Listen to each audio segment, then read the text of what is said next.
Jon Rahm is raging up the world rankings, and he did it yesterday in record-setting fashion, but not without controversy. We will discuss. Hey, Matt, where are you?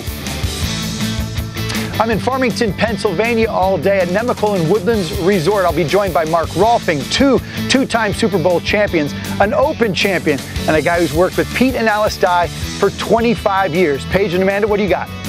Thanks, Matt. Today we'll be talking about building the ultimate U.S. Women's Open player. And all of that and so much more coming up on today's Morning Drive, starting right now.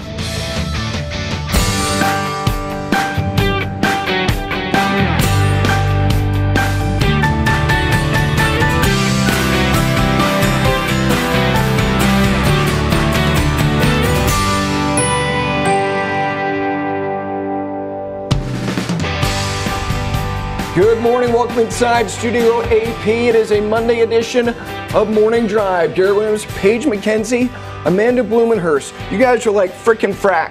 Heckle and Jekyll. Do you even get those references? No, I don't, but I do get Three's Company, and I feel like that would be appropriate as well. I'm Jack Tripper. Maybe. I don't know who Mrs. Roper is, but I'm the blonde. That's even, I would say even the Three's Company is a little past me. Well, it's great to have you both here on this Monday morning. You know who had a good Sunday? Mickelson. And we're not talking just Phil. Here's Tim Mickelson, his tweet. Well, today is fun. Yeah, Phil shot 64. He was on the bag for him. His other boss, Jon Rahm, shoots 65 and gets a European win. #1, Saber, enjoy these days. Yeah, I guess so. For all of them. For all of them. That's a good debut for Tim Mickelson on the bag for his brother. It is. That's a good point. It's a difficult transition when you change caddies for anybody. Obviously, a little bit more familiar for Phil changing to his brother, but you got to chalk that up as a good week. You do. Now, Tim Mickelson manages Jon Rahm, who he coached in college. Let's get to Jon Rahm and what he did yesterday. It was wild. Now, start of the day, tied for the lead. Here he is, Paige, third shot on the par 5, fourth. Yeah, and I think a lot of people were watching him coming in today. He was the big name on the leaderboard all week long. And this was, I think, shot of the day.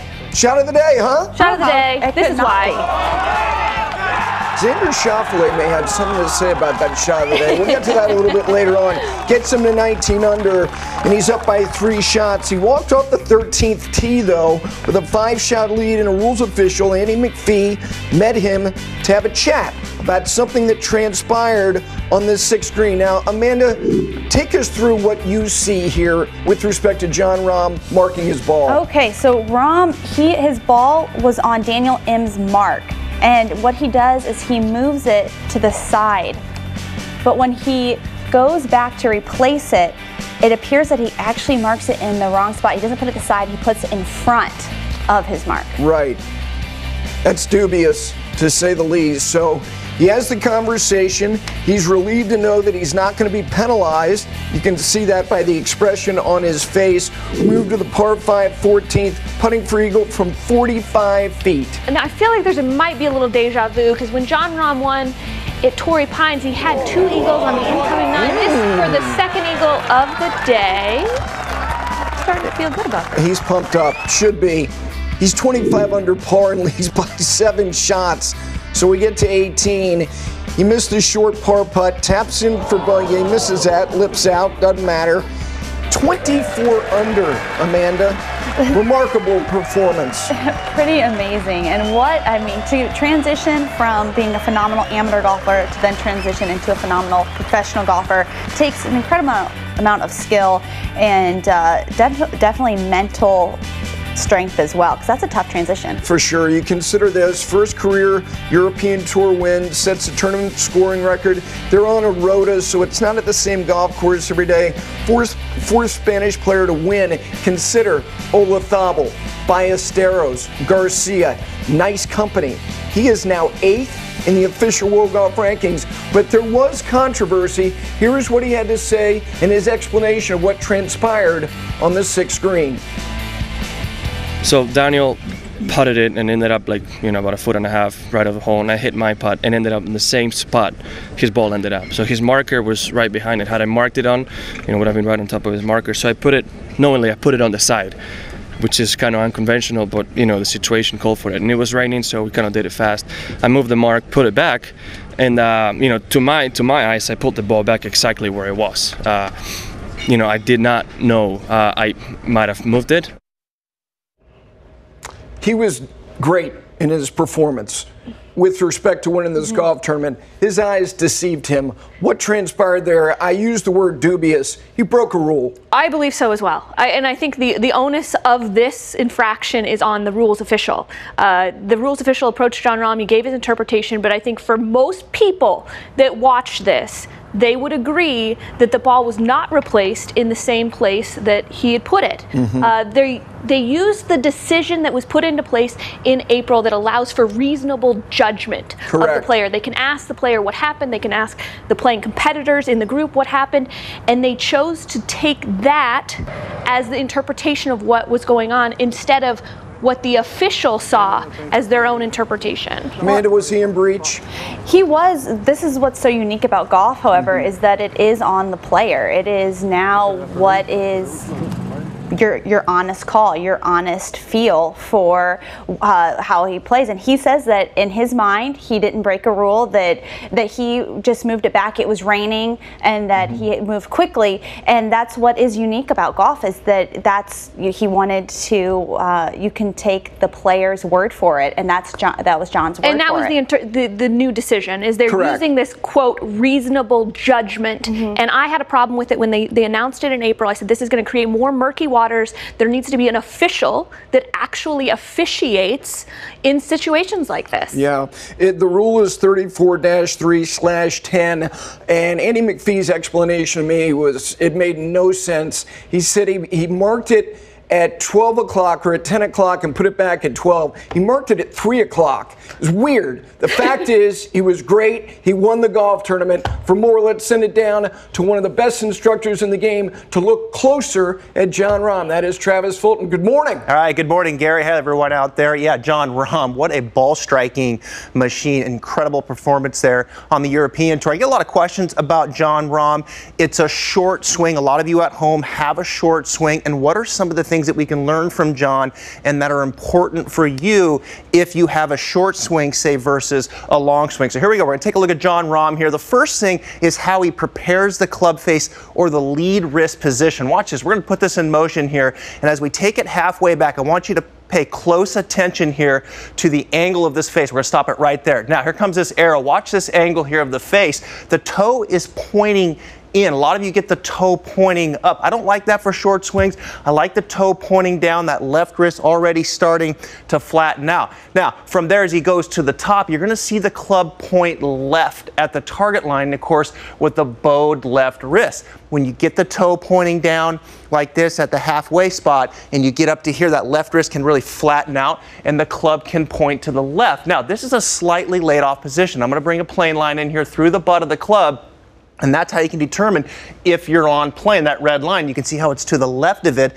That's a little bit laid off. If it was to the right of it, that would be more across the line. So I like this left wrist position. It's relatively bowed. The club's kind of hanging out over there, and that club face is prepared nice and square, maybe a little bit on the close side. Now, what's key from here is Jon turns into this left arm beautifully at impact. What he doesn't do is he doesn't pull the club down with his arms. We're going to go to face on here. We're going to split this screen. Is he doesn't pull the club down where the club would get tippy. He turns into the left arm. Watch this here. We're going to play it down a little bit halfway. You can see that right hip kind of sits down and he turns into the left arm, and that keeps the club laid down beautifully into impact, and we're going to play him through here to impact. So it's very much a rotational swing, but it's prepared by the club face being nice and square, the club slightly laid off. I like that for shorter swings. Back to you, Gary. Travis, great explanation. Incredible action. Speaking of action, Xander Schauffele, 24 years of age, young man, went to San Diego State. He becomes the 13th player this season under the age of 25 to win on the PGA Tour. That's the most since 1970. And so he gets the hardware, but he also gets himself into the Open Championship. So those gentlemen, by virtue of their performances in the Dubai Duty Free Irish Open, Richie Ramsey, Ryan Fox, David Drysdale. He birdied 8 of his last 10 holes, but good for all these guys. I noticed Sebastian Munoz, disappointed he didn't win the golf tournament, didn't play great on Sunday, but nonetheless, he plays his way into the Open. Also happening now on the LPGA, it was 152 starts between wins, but Catherine Kirk gets her 3rd career LPGA victory, and she does it in great style. Kind of an inconsistent Sunday. She had 4 bogeys, but 6 birdies. She wins by 1 shot, but look at some of those scores. 63, 62. She also shot 63 in this tournament, so congratulations to her. For more, let's go over to Paige and Amanda. Well, Gary, you mentioned it was an inconsistent Sunday. She had a 4-shot lead. It got down to 2 shots on the 16th hole, where both Amanda and I thought she hit the shot of the tournament. Take a look at it and listen to exactly how difficult this shot was. A big, huge, sweeping fade around the trees. Well executed. Oh, wow. Little ground fade as well. How in the world did that do that? That's what Phil Mickelson calls a little side sauce right there. That is not my shot.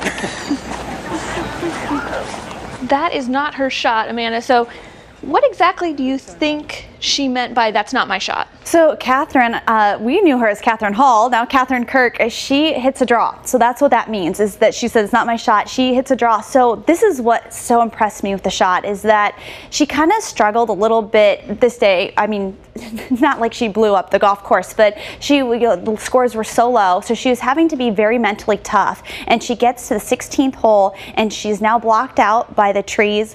And you can see that this big tree right here, the green's back here, and she needs to now fade it, which is the opposite of her shot pattern. That's not her shot. So how'd she do it? So right now, what's so important to keep in mind is she's aimed right now at this left edge of this tent. So that is where you need to aim for a fade. You need to aim where you want to start the ball. And instead of her natural hand rotation turning the ball over, she is going to hold it out here and manipulate the hands. That's what's so important about hitting a fade or a draw, is hand manipulation. And so when she goes through the ball, she holds out those hands, which creates a beautiful fade. And we saw too that it had a great ground spin. It kicked with the spin that she had put on the ball, and that's all from manipulating her hands instead of turning it over, holding it out. Perfect. Well, not the only winner on Sunday. Gary, what else is happening?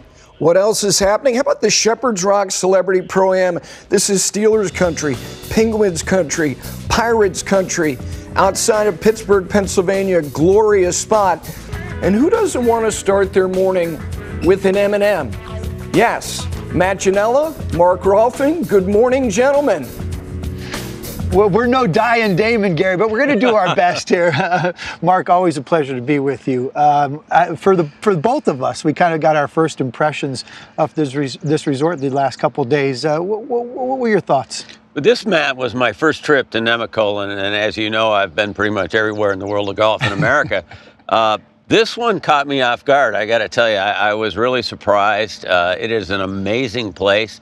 I got to spend the whole day here yesterday, and there is just so much so close. I couldn't even believe it. Yesterday, I was fishing at sunrise on one of the most beautiful trout streams you've ever seen right down the road here, and played the new Pete Dye golf course, and that was all before noon. So it's an amazing place. I call it a mega destination. We got multiple golf options, but you got all these off-course amenities. We just left the Greenbrier, which is obviously a mega destination, Sea Island, the Broadmoor, the list goes on. Actually, Kapalua Plantation course, which is a mega destination in its own right, Kapalua, but the Plantation course actually reminded me a little bit of this new Pete Dye golf course here at Nemacolin. There's a lot of similarities. Certainly the width of the fairways is the most common factor between the two courses.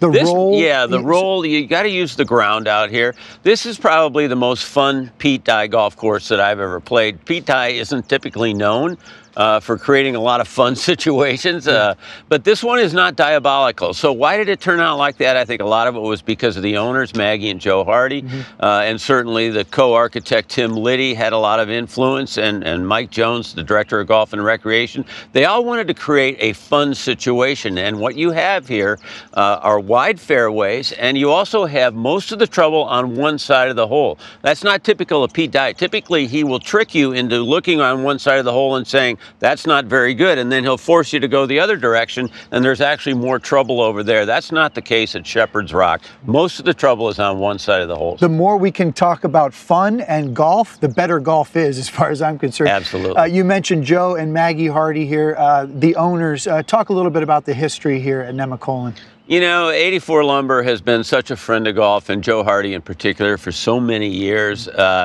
You know, the PGA Tour came here back in the early 2000s, 2003 to 2006, had a wildly successful tournament back there. John Daly's had a relationship with 84 Lumber for years and years. And the reason they obviously loved it was because of the type of place it is. There's a lot of fun activities, but also the people here are just incredible. It's really something that has caught me off guard, because I've been to most of the nice places, and somehow I missed this one, but I'm not going to do it again, I promise you.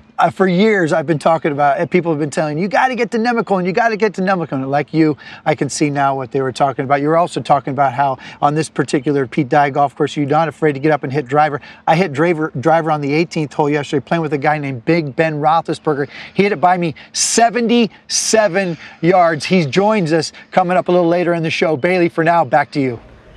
Matt, well, like that's hard. I think you and Mark gave Dye and Damon a run for their money there. So great job. Much more coming up from Matt throughout today's morning. So Big Ben, by the way, he is a single-digit handicap. I'm definitely looking forward to seeing his move in just a little bit. But here's a look at what else is coming up on the tee sheet today. So if you want to become a single-digit handicap like Big Ben or Break Par or whatever your goal is, we have not one but two instructors here to help you, Travis Fulton and Michael Breed. They're answering your viewer questions, helping with your swings coming up later this hour. And it is a major championship week as the LPGA heads to Bedminster, New Jersey for the U.S. Women's Open. With us today, we have two LPGA pros that are going to unveil their favorite moments in U.S. Women's Open history to get you even more revved up for this week's event. And Golf Channel contributor Ron Syrak, he's revved up for the U.S. Women's Open, and particularly because of a handful of American players who he believes have the edge this week. Only 2 Americans won on the LPGA in all of last season.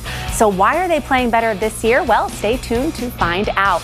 Morning Drive is live on a major championship Monday. We are back right after this short break. All right, do you know who the brunette was? I can't remember her name.